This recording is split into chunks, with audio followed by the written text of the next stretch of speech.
momento, digamos, conducir a los creyentes y a la gente de bien y demás hacia la superación de la tiranía y la injusticia en el mundo. Ahora, el caso de Jomeini, la revolución iraní, que fue una revolución que impactó el mundo musulmán y occidente, una de las revoluciones más importantes, quizás tan importante como fue la revolución rusa, por dar un hito en la historia. ¿Qué significó ahí? ¿Cuál es la fuente de legitimidad teológica que usa Jomeini? Porque parece que Jomeini fue bastante osado, como te decía yo, innovador, digamos, fue un poquito más allá de lo que permitía la interpretación ortodoxa, ¿no? En relación al poder, a quién se está el poder, el tema del Estado, el jurisconsulto, todo eso. ¿De dónde viene el fundamento, la fundamentación teológica, digamos? No, el imam Jomeini de ninguna manera fue más allá. Desde mi punto de vista no es así.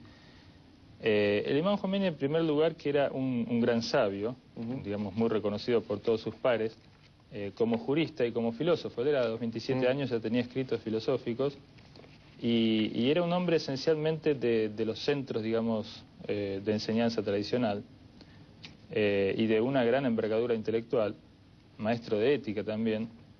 Y él lo que va a hacer oponerse, digamos, a las políticas del Shah o del rey de Irán, digamos, con apoyo norteamericano quería una suerte de occidentalización así total de la sociedad, en lo cultural, en lo político, en lo económico y demás. De modo que, obviamente, él se alzó en defensa de la tradición islámica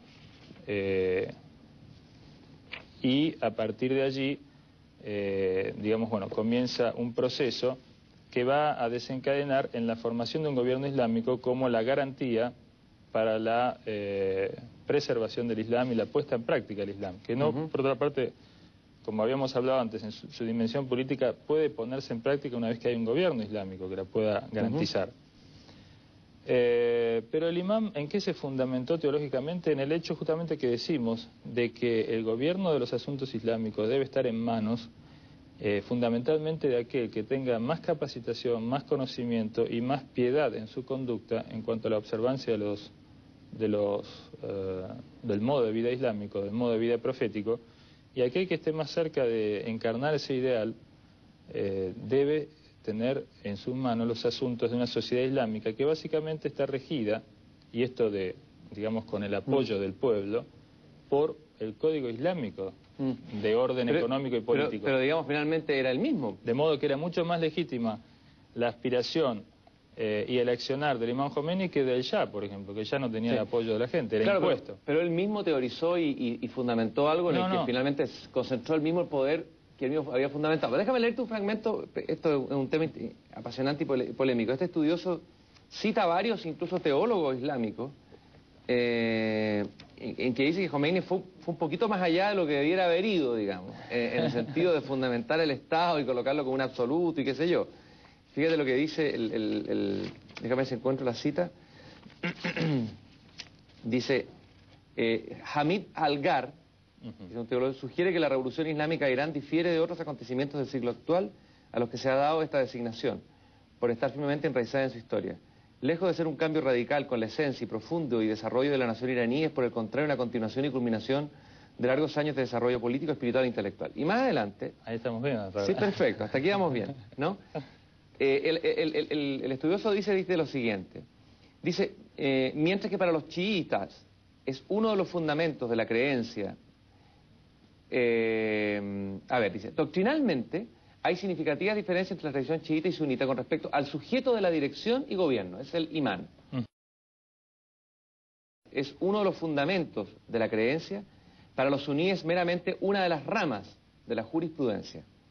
Por eso, aunque los estudiosos suníes y chiíes pueden estar de acuerdo en rechazar todas las teorías políticas que rastrean el origen del Estado Islámico hasta la familia, el poder o el contrato social, los suníes tratarían de deducir el Estado Islámico de la Sharia. ¿Sharia se dice o Sharia? Sharia. Mientras que los chiitas pondrían el énfasis en contemplar, comillas, el Estado como un fenómeno profético, una continuación y ampliación de la tarea que el profeta había empezado en un cierto estadio de la vida de la humanidad. Esto es obviamente lo que quería decir Jomeini cuando hablaba cada vez más del puro Islam muhammadiano. Cuando afirmaba que el gobierno era una rama de la tutela absoluta del profeta. Esta afirmación de que el gobierno es una rama de la tutela absoluta del profeta no puede negar que tiene en sí misma peligros dramáticos desde la visión occidental secular, digamos, la separación de lo religioso y lo político, y sobre todo de quién asume el control de ese poder. Sí, pero... Porque termina divinizando a lo mejor algo que es totalmente humano, ¿no? Pero hay una cuestión, es que, en primer lugar, el concepto político del chiismo o del imam Jomeini no estaba, digamos, fuera de la Sharia. O sea, es una interpretación de la Sharia en la cual distintos sabios, distintas escuelas de pensamiento, sean sunitas o chiitas, o dentro del chiismo, o dentro del sunismo, pueden llegar a tener quizás distintos criterios. Pero quizás sería bueno explicar qué es lo que es la Sharia, brevemente. La Sharia es la legislación islámica. Entonces, digamos, no podemos poner una dentro de la Sharia y la otra fuera de la Sharia, porque jamás el imam Jomeini o ningún sabio chiita diría que lo suyo es una interpretación ajena a la Sharia o fuera de la Sharia, porque directamente estaría condenado. No, el tema yo creo que no pasa por ahí. Aparte, de hecho, el imam Jomeini ha tenido el apoyo del mundo de parte del mundo sunita y sobre todo de muchos, digamos, de muchos pueblos dentro del mundo sunita. Y por otra parte, lo que es claro, digamos, desde el punto de vista racional, es que la comandancia de una sociedad islámica debe estar en manos de alguien que reúna, entre otras cosas, conocimiento del Islam en grado superlativo, y luego tiene que tener obviamente condiciones de liderazgo, y tiene que tener una postura de defensa del Islam ante sus peligros, digamos, de parte de enemigos, y tiene que tener una piedad islámica, es decir, un comportamiento islámico, una piedad islámica, un sentido de justicia y demás. O sea, en esto todos coincidiríamos, no habría mayores problemas. Ahora, ¿quién es ese hombre o quién encarna ese hombre? Es un tema que, en principio, en el mundo islámico, eso está, digamos, en primer lugar, el discernimiento corresponde en ciertas materias a los sabios, porque son los sabios los que van a discernir. ¿Los ulemas son esos? Sí, sí, pueden ser religiosos o no, pero en definitiva aquellos conocedores del Islam, aquellos que tienen profundo conocimiento del Islam, que puedan discernir al sabio entre los sabios. Y en su conducta y demás, ese sabio va a estar sujeto al examen permanente del pueblo. En la legislación iraní, el imam puede ser removido por un consejo de expertos.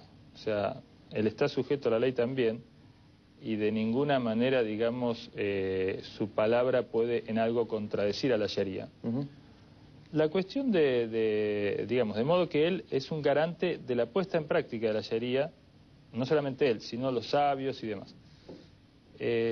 Y con relación a veces se dan algunos temas, digamos, a veces se puede dar algún tipo de conflicto momentáneo entre alguna disposición de la legislación islámica y alguna otra cuestión que haga que por un momento alguien pueda discernir que cierta cuestión legislativa pueda quedar aplazada por un momento. Eso ocurre en todos los sistemas políticos, digamos. Por ejemplo, ante una guerra, un parlamento puede quedar en suspenso, una constitución puede quedar en algunos puntos. La constitución no tanto, porque la constitución prevé todo eso, pero sí un parlamento, por ejemplo. En caso de guerra o de extremo peligro, se anulan las facultades del parlamento y el ejecutivo, digamos, toma las riendas y con sus decretos y demás, cosa que acá vemos mucho, en nuestras sociedades, Argentina, Chile y demás, los decretos han aumentado en forma muy grande, es decir, que prácticamente el Ejecutivo está gobernando en un gran porcentaje, no con el aval del Parlamento, sino muchas veces contra la votación del Parlamento, donde están los representantes. O sea que estas son esas facultades, digamos, extraordinarias, bajo determinadas circunstancias que un gobernante puede llegar a tener, pero no sería incorrecto decir que el imam Jomeini, digamos, de alguna manera tuvo una visión del poder absolutista y caprichosa, ¿no? Tú estuviste en Irán, ¿no es cierto? ¿Viviste en Irán? A ver, ¿tú naciste dónde? ¿En Uruguay o en Argentina? En Argentina. ¿En qué ciudad? En Buenos Aires. Ya, la vez anterior me contaste tu primera experiencia cuando joven, cómo te acercaste al islamismo, pero ¿cuándo fue tu conversión definitiva, digamos? ¿Y cómo fue tu experiencia en Irán? Sería interesante desde el punto de vista humano que contaras eso, porque para muchos de los telespectadores es atractivo que un argentino sea hoy un sheikh, digamos, islámico. Ha habido hartas conversiones en Occidente. Bueno, René Guénot, está Katz-Stegen, que es el más conocido, el más popular, pero hay varias, digamos. Sí, ¿Cómo fue? Gordí, ¿te acuerdas? Sí, yo llego Gordí también. Pero no se convirtió en sheikh ni nada. No, claro. Pero es un hombre, digamos, de mucha cultura y de mucho estudio. ¿Cómo fue tu experiencia personal? Discutimos con él en muchos puntos, digamos, no estamos todos de acuerdo, pero bueno. Bueno, mi conversión al Islam, propiamente dicho, ocurrió, yo tenía 23 años, fue en Buenos Aires y bueno, digamos, fue el resultado, conclusión de todo un proceso